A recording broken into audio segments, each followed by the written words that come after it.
Hello everyone, we're doing it again, photo booth. So I wanted to do a video today about a subject that I think a couple people have questioned me on, but not quite wanted to ask per se. But I'm gonna do it because I think it's probably confused some of my viewers. So as everyone knows, I'm currently 18 years old, gonna be 19 in October. I've been driving since I was 14, bought my first car at 15, got my license at 16, and I have owned 6 vehicles in the span of when I was 15 when I bought my first car to I'm going to be 19 later this year. And I think a lot of people are going to say, you've owned more cars at the age of 18 than most people own by the time they're 30. Why? Like, do you keep buying projects? Do you buy pieces of crap that only last a month? Like, what? Do you just like buying a lot of cars? Like, what's the deal? So I figured I'd tell you why I've owned 6 cars. So, as everyone knows, the first car I ever had, bought it when I was 15, was a 1995 Chevy Monte Carlo LS. Yeah, I know, it's a Chevy, whatever. And bought it when I was 15, and then I had it until, so I bought it in July of 2021, a little bit before I turned 16. I sold it in April of 2023. So, when I was 15, I knew I either wanted a sedan slash coupe, like a car, or I wanted a pickup truck. I did not want an SUV, I did not want a minivan, I wanted a car or I wanted a pickup truck. And at the time, I wanted something made by General Motors because around that age, a little younger, I actually used to like GM a little bit, which is odd considering that I grew up pretty much in a Ford family. We had a Ford forever and it lasted. I mean, we had Ford Escape. It was an amazing car. As a kid, I used to really like Ford. In fact, I much preferred Ford over General Motors. I hated GM as a little kid. Then when I was about 12, 13, I started to like GM a little bit more because a lot of my dad's side of the family is from Flint. They were always into GM. They hated Ford. My mom's side of the family was much more into Ford. We never had any GM vehicles, though. So I went into GM just like, oh, it's the family thing, they're better, yada yada. And I used to excuse any issues that GM vehicles typically have. Like, for example, Dexcool problems, transmission problems, rust issues, horrible interiors, stupid designs, ugly-ass pickup trucks, what else? Cheap switchgear. I used to excuse all of that and just say, oh, well, it's just them. It's just how they do things, it's fine. Then I realized later on, no, that's not how every car company is, because when I bought my first Ford, I was like, wow, this is what I've been missing all this time. I've wasted the last few years. I should have been buying a Ford from the beginning. My freaking younger self was right. Fords are better. And that's how I became a Ford guy. Honest to God, 100%. That is how I regained my trust in Ford over General Motors. But that's a tangent for another time. So I wanted something made by GM at the time, and I wanted a mid to full size car like a Malibu or bigger, or I wanted a Silverado. I did look at an F-150 once. It was an 88 model old brick nose, and I figured, nah, I don't really care if it's a Ford. I can learn to like it, which I should have done. But my other criteria that I had, and this was weird, I wanted a car made before 1999, and I don't know why at the time, what my rationale was. I honestly don't remember. I think it had something to do with the fact that like I'm Generation Z, and most of my friends, their first cars, the years all start with 2 or 20, and I wanted a car that started with 19 to seem older. I don't remember what my deal is, but it had to be before 1999, so it had to be a 21-year-old car or older. For a while, I wanted a Lumina because I figured it's full size, it's got 4 doors, V6, decent gas mileage. They're pretty easy to find, and they're decently reliable. I also wanted something at the time that had a column shifter, because even as a kid, and especially now, I still prefer column shifters over floor shifters, and the Lumina had a column shifter. The other thing I had with it being GM is I really wanted a Chevrolet specifically. I looked at a couple Buicks, I looked at a couple Pontiacs, and I looked at a couple Oldsmobiles, but I really wanted the Chevrolet name, even though a Buick LeSabre would have been just as much GM. So, ended up buying that Monte Carlo, which was pretty close to what I wanted. It was low mileage, and the only thing I really didn't like about it was that it had a floor shifter, but I figured, you know what? I think that maybe, if that's the only downside, it's a low mileage car. It's got good, it's rust free. It's from Arizona. It's a nice bright red. This thing really checks most of my boxes. I wanted a car that was bright red too. I really wanted my first car to be a bright red Chevrolet. I honest to God did. Most of my family's first cars were GM. In fact, on my dad's side, I can't think of anyone whose first car was not a Chevrolet, or a Buick for that matter. My dad's first car was a LeSabre. My grandma's first car was a Camaro. My grandpa's first car was an Impala. My aunt's first car was a older Lumina, like a 90. So I wanted a red Chevrolet, and I got one. And the day we bought it up in Bay City. My grandpa went with me, other grandpa from the other side, to look at it because he's a mechanic. And I remember standing in the parking lot because we got a pre-purchase inspection because at the time I didn't know anything about cars, really mechanically. And I said, you know what? I could see myself driving this. When I first bought that car, my original plan was to sell it before it hit 100,000 miles because it's a beautiful car and I wanted to get the most money. I'm not going to tell you how much I paid, but it was a decent bit. It wasn't a lot. It wasn't a ton, but it was okay. It wasn't, a $1,500 car. And that was my first car. And I bought it, and it's a coupe. And at the time, I figured, I don't care if it's a coupe. The back seat's decent size anyway. Most of the people getting in there are going to be people my age, 15, 16 anyway, and the trunk's massive, so, why does it matter? And it, I didn't care at the time. I didn't think having 4 doors would be necessary. But yeah, I had a lot of fun in that car. I had it from 82,000 miles to 95,000 miles. So I did end up selling it before 100K, even though for a while I said, you know what? Fuck it. I'm keeping this thing till it dies, which probably wouldn't have been much after because it is a General Motors product. But the thing about that car, and honestly, this is something that a lot of people don't realize, is that the period of time in my life when I had that car, there was a lot of shit going on in my life that was not good. I'm not going to get into it because it's not public information, but there was a lot of bad shit that was going on in my life, and it almost corresponded exactly to when I had that car. Pretty much from about when I got my driver's license to about when I sold the damn car was a really shitty period in my life. So, in 2022 especially was the bulk of it, and I had that car the entirety of 2022. So, needless to say, it was my first car, and it's fun, it's cool memories. I'm glad it's gone. But, let's talk about the next few, and this is where we start to get into it. So, bought the Monte Carlo, and I told myself my next car is either going to be an Impala, a newer one, or it's going to be a pickup truck. I'm going to buy a pickup truck. Eventually, come end of 2022, I said, all right, you know what? It's time, we're doing a pickup truck, and I think we're going to go with a Ford this time. And that was really when I started to learn how bad GM was, because I started working in a shop, and I said, you know what? I don't want another GM. I want an F-150. So I looked and looked and looked for an F-150, high and low, that I thought would be decent, and I couldn't find one. Eventually, the wonderful 2010 Ford Explorer that everyone knows I had came up for sale by me, and I said, it's not a pickup truck. Has a V8, and it's decent size. It's got good features and good miles because it's an Eddie Bauer. You know what? For how often am I really going to be hauling something that can't fit in the back of an SUV? And I said, you know what? Fuck it. We're doing the Explorer. And that is how car number 2 came along, the 2010 Ford Explorer. Had it from January of 23 to actually September of 23. Stopped driving it in June. I had it parked for a little bit before I sold it. The reason why that car was so short-lived, here's where we start to get into the weird semantics of me having a zillion cars. The entire time I bought that truck, I knew it was going to be temporary until I could find an F-150. I only bought it because the Monte Carlo needed to go. I started to hate that car because it was shitty. And I said, I want this goddamn Monte Carlo gone. It's starting to have weird issues. It had electrical issues. It was having transmission issues. I was like, I want this piece of shit gone. Didn't sell it till April, even though I had the Explorer from January. I didn't bother. I didn't list the Monte Carlo for a couple months because it was just sitting in the garage. And I was like, yeah, I'll sell it when I get around to it. But the entire time I had the Explorer, pretty much from about February to about June, I continued looking for an F-150, and I said, the Explorer is going to be temporary. I ended up loving the Explorer. I drove it to Tennessee. The motherfucker did great.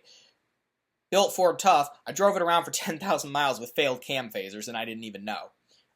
You might say, how do you not know? I assumed, it's a 4.63 valve, not a 5.43 valve. The cam phasers are fine. They were not fine. In hindsight, they were not fine. Those motherfuckers were clacking loud as shit the entire time I had it. Drove it down to Tennessee like that, no problem. The car had a few issues. It wasn't perfect. It was kind of, 155,000 miles, 150,000. It was 2010, so, it had a couple issues. It was kind of rusty, but, it was a good little truck. I actually really liked that Explorer. But again, the entire time I had it, I was looking for an F-150. Now, here's where we have to stop. Because if you remember, my third car was not an F-150. My third car was the little gray Saturn. How do we jump from the F-150 to the Saturn SL1? Here's how. Around April of 2023, right about the time I was about to get rid of the Monte Carlo, I had a friend who went to my automotive school. He lives about a mile from me, and he had a green Ford Focus, a first generation, like a 2004 Ford Focus, parked in his yard. And I said, hey, what's the deal with that Focus? He goes, oh, it was supposed to be my first car. My dad still has the title at his house. It's at his mom's house. It doesn't really run, but it's in good shape, and it probably could run. And I said, how much you want for your little Focus? And I talked to my parents, and I said, hey, this could be a good little gas saver car. My dad was like, yeah, if you can get it for $100, then maybe. I checked it out. The car ran. Had 158,000 miles on it. The interior was clean. It wasn't too rusted underneath. Needed some new tires. They were all flat. This is an SE trim. Had some good features. Radio worked. Air worked. It ran. It shifted. Good little car. And I told him, I said, I'll tell you this. If I can get it out of here, $100. And he goes, what about 300? And I said, you know what? Because here's the thing. It needed motor mounts because those Focuses eat their motor mounts, and when you put it in drive, you would go like this because it didn't have any motor mounts left. Trans shifted fine, needed motor mounts, probably needed a timing belt anyway, and it needed new tires, and it needed something else, something with the brakes. I don't think it needed brake lines, but I said, you know what? 300 if we can get it out. Needless to say, I didn't end up getting it out. It drove, but I basically told him, listen, I don't really have time to take on a project right now. Like, I want to, but I don't think we can. But then I thought, could I entertain the idea of having a second car?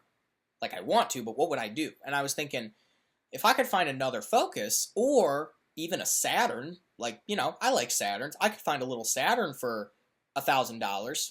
Would it be a bad idea? And I talked to my parents about it, and they were like, well, if you can afford it and you want to do it, then we won't stop you. Famous last words. They should have stopped me, apparently. But I started looking for a little Saturn, because I figured I've always kind of liked the Saturns, even though they're GM. They're not as bad GM.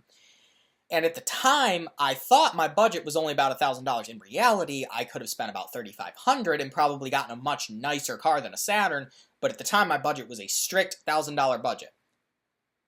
Here comes the 2000 Saturn. Bought it off a marketplace, high mileage, and the idea was, alright, I have the Explorer, that's my nice car, that's my daily driver, but once in a while I just want to run to the store and take the old Saturn. Little cheap little car that I can just drive if I need to. The Explorer's still my good car, it's my daily driver, it's got all the room, it's got all the fancy shit, but just to have as a spare car, really. Now here's where the story gets complicated. So now I've got the Explorer and the Saturn. By this point, the Monte Carlo's gone. I sold the Monte Carlo about a month before I bought the Saturn. Here's where it gets complicated. The next month, June of 2023, I bought my F-150. I found the F-150 I had been looking for years, and I said, it's time to replace the Explorer. I finally found the F-150, and now it's time. So I bought the F-150. So now I had the F-150, I have the Saturn, and the Explorer is here, but it's not plated or anything, it's just sitting. And I figured I'm time to sell that. Here's where the shit starts to change. Originally, the Explorer was my daily driver car when I had the Saturn. Because it was the nice car, it had good room, I could put stuff in it, could put people in it, it had good power, it was reliable, it didn't do so good on gas, got about 18 miles per gallon, which is okay. The Saturn was just my cheap run to the store, run to Walmart, go to work, grab food car. Which people who have had two cars know what that's like to have two, especially in the beginning. Here's where we started to flip-flop. I bought the F-150, right, which is an extended cab pickup truck that gets about 13 miles per gallon. When I bought that F-150, My daily driver went from being the Explorer to being the Saturn because the truck became my backup vehicle. So I went from using the Saturn as a spare car to daily driving. That's my go-to car now because the F-150 gets way worse gas mileage. It's really hard to drive. It's not hard, it's just massive. And it doesn't have good passenger room. It also has air conditioning, but the Saturn's a piece of junk anyway. Because that Saturn was in terrible shape. It wasn't rusty, and that was the whole reason I kept the Saturn. I said, well, it's got this, it's got this, it got this. It takes a quart of oil a month, but it's not rusty because it's a Washington car.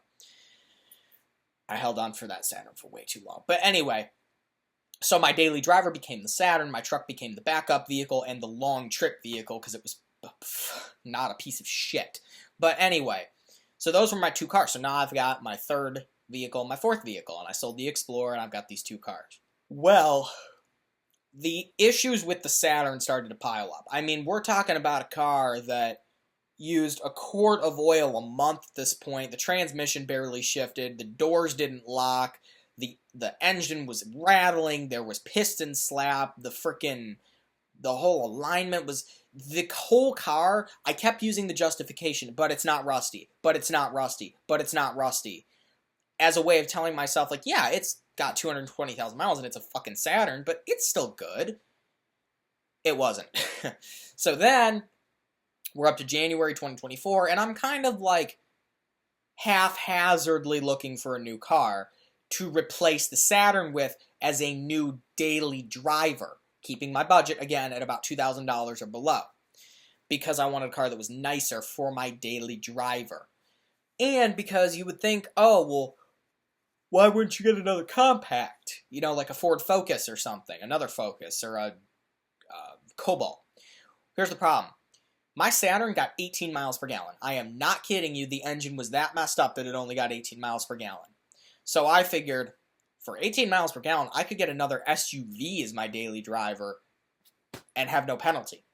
Which is exactly where the phrase, I'm going to look for a minivan, came from. I liked minivans as a kid, and I decided, you know what? This is the time. I'm already getting 18 miles per gallon. Why not do it in a goddamn minivan? So I started looking for a minivan, and eventually I found the Freestar. Bought the Freestar for, you know, about my budget. Less than $2,000. It wasn't $2,000. But the Freestar, similar mileage, much better condition. Everything on it worked. It was a much better vehicle, but it was kind of rusty. And when I bought it, I said, okay, it's got some rocker rust. Got a little rust on the subframe. I can fix that. There's only one vehicle I've ever bought where I feel like I was burned, and it was that Freestar. I was not burned, but let's just say I did not inspect that Freestar the way I should have. And I bought it not... I'll take the blame. I lost money on that Freestar big time when I sold it, and I messed up. For the one time in my life buying a vehicle, that was the fuck-up vehicle. Love the Freestar. That damn thing was still one of my favorite cars I've owned. So now I've got the truck and I've got the Freestar. The Saturn, I listed on Marketplace, I think the day after I bought the Freestar, it was gone within a week. And I sold it for about $200 less than I paid for it a year before. Saturn was gone. I had two nice cars now that were actually nice. The van had room, and it had leather seats, and it's got features and power windows, and it's safe, and it doesn't burn oil, and it's a nice car, even though it's high mileage. So now I've got these two cars, and now we're at number 5. The van is my daily driver. I would have kept... Now, here's the thing. The van was going to be a 300,000 mile vehicle. I had every intention of driving that van until it hit 300,000 miles, and then I would probably retire it. Either junk it or sell it for, you know, cheap. So why did I get rid of it after February, March, April, May? Why did I get rid of it after 5 months? Well, fucking Michigan. That's why. Like I said, I did not do my due diligence when I bought that vehicle. I did not realize how rusted out the subframe was. I thought that I did. I thought that I had the subframe rust under control when I had it welded. I said, okay, it's got one spot that needs to be welded. Everything else is good. I didn't realize the rear half was rotted out, and I didn't realize that the front part of the cradle had a bunch of rust on it that was around the body mount that was just about gone. So I found that, and I was like, fuck. Aside from the wheel well rust, where it was pissing water inside the van. And I was like, oh, shit. Not had it very long, and I love the van, but I'm like, I don't know if this is financially worth it or feasible to fix, because I'm going to be spending like $1,000 if I want to get this thing to 300,000 miles with the rust. And I'm like, shit, tough decision time. But needless to say, I ended up throwing the van on Marketplace for cheap, way less. Okay, I'm not telling you how much I bought it for. The price I bought it for was less than $2,000, and it is a price point that a lot of people say, you can't even get a running vehicle for today. I've done it twice, 3 times. That's what I paid for it. I listed it way less than that. For a price that, well, I bought it for less than a new refrigerator. There's, well, let's put it this way. A Speed Queen washing machine costs more than what I listed it for. And I said, you know, nice van, good condition, cheap because the subframe is rotted. I'll send you pictures. It's safe to drive as of now, but the whole subframe front to back is completely rotten now. It's probably better off as a parts vehicle or as just a, do it for demolition derby. I don't care. I just said that it's safe as of now, but it's not going to be for much longer because the subframe is not going to hold on much longer. It's completely rotted through front to back. So I said probably better as a parts van or whatever if you want to fix it or just, take the motor out. Do something with it. 10 minutes later, first message, hey, can I look at it? Yep. Sold it that day. Not very much. He didn't lowball me, but he didn't offer me really close to my asking price. But honestly, at that point, I was like, you know what? I'm still getting more than I would if I went to a scrapyard. And the price that I ended up getting for it, let's just say that, I don't know how much televisions cost, but I would imagine that there's some pretty nice televisions out there for what I got for the van. And I said, you know what? That was the right decision. Even though now I only had one car, the truck, I said, you know what? I know it's weird, and I know it was an impulse, but you know what? I really think this was the right decision. I sold it before it was completely rotted out, even though it was. Scary thing about the van, by the way. The guy I sold it to was a flipper. I knew that. I looked at his profile. Not 24 hours after I sold it to him, guess what I found on Marketplace? 2004 Ford Freestar, 210,000 miles, beautiful condition, great van, great family hauler, cold AC, drive straight, $2,000 OBO. I didn't even pay that the first time when I bought it. The AC was hot, and the alignment in that thing was fucked. I mean, you had to hold the wheel like this the entire time I had it. So I don't know what he did to it, but all I know, someone bought a death trap, and it's a little terrifying, and that is the exact reason why when you buy a used car, you have to check it out, especially if it's a car in that price point. Not as much like a $7,000 used car from someone, but scary shit. Very scary shit. And that is the exact reason why I won't buy from Marketplace flippers. All they try and do is make money. Scary fucking shit. Didn't help that the guy was sketchy as fuck anyway. But he tried to short me on money too, which was the fun thing. He tried to short me out of $40. Good thing I counted. Oh shit. Sorry, I need 2 more 20s. Yeah, well. He'll probably have a lawsuit coming to him when someone's subframe splits in half. I hope to God that whoever bought that van did not have like 4 kids and need a fucking family vehicle, because that would... I don't even want to think about that. That makes me sick, thinking about that he probably put some poor single mom in that piece of shit. It ran, but the whole thing was rusted. The goddamn floor pans were about to rust out of it. I mean, whatever. It's a tangent. Okay. And then, of course, the next day, because I'm pretty fucking ambitious, incoming Fusion in my driveway from Marketplace. And, the price I paid for the Fusion was, in terms of all the cars I've ever bought, it was actually right between what the Monte Carlo and the Explorer cost. So it was, it was not a $2,000 car, but it wasn't like a $6,000 car either. It was a decent price. And what I realized is that what I should have done when I bought the Saturn was looked closer at my budget and said, okay, I actually have $3,500 or $4,000 to spend without having to take a loan out with my parents or whatever. I should have bought a nicer car then, and then I wouldn't have needed the Freestar or the Fusion now. Yeah.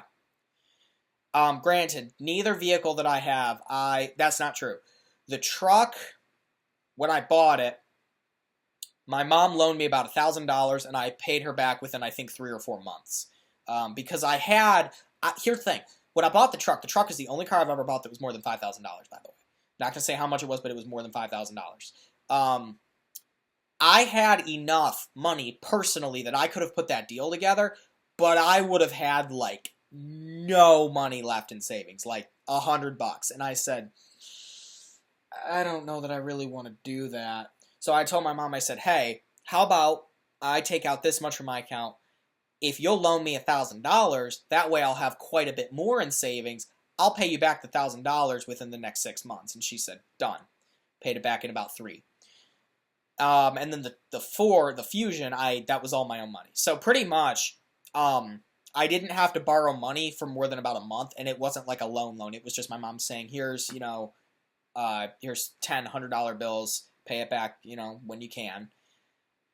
Another thing I'm grateful for, having parents that actually, care and are going to support me and help me out, even though they didn't really help me because I paid them back. But that is the story of why I own 6 vehicles. And the Fusion's still out there. That's my daily driver. The truck, which I've had for, actually, it's closing in on a year, which is crazy. I feel like I bought it yesterday. And she's still chugging. Not my daily driver, but she's still chugging along. But that right there is the story time with Isaac24 and why I have owned 6 cars at the age of 18. So thank you for watching. Feel free to subscribe and click like if you like what you see. And follow me on the web at Isaac24.com. And that is it.